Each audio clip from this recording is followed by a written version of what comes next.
السلام علیکم۔ آج کی میری یہ ویڈیو کسی کی زندگی پر بیتی سچی کہانی ہے۔ منی اس وقت جھولے میں اور میں 3 برس کی تھی۔ ہماری نئی ماں نے گھر میں قدم رکھا۔ ابا کی دوسری شادی سے قبل ہماری پھوپھی سلمہ یہ کہہ کر منی کو لے گئی تھی کہ ابھی یہ بہت چھوٹی ہے، ذرا بڑی ہو لے تو واپس کر دوں گی۔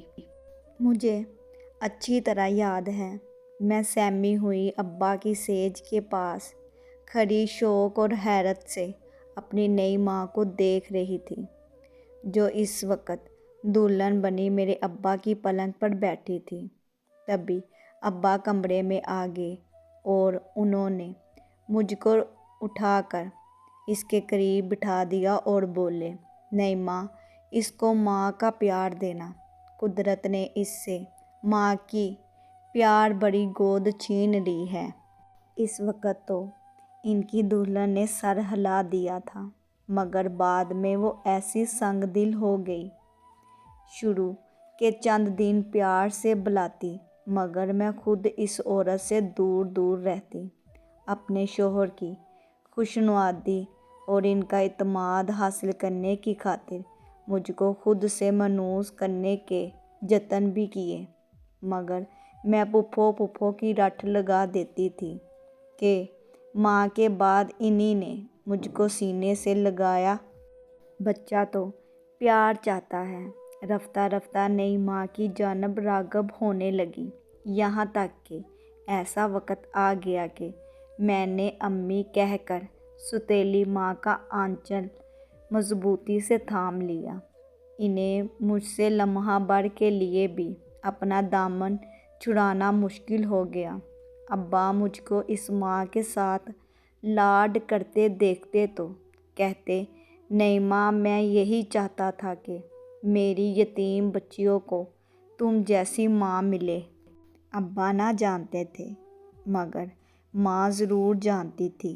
شوہر کے دل تک سفر طے کرنے کے لیے صرف یہ ایک رستہ ہے، اس کی اولاد سے محبت کا ڈونگ رچایا جائے۔ میں ایک معصوم بچی تھی، علم نہ تھا کہ ماں کی مجھ سے دکھاوے کی محبت ہے۔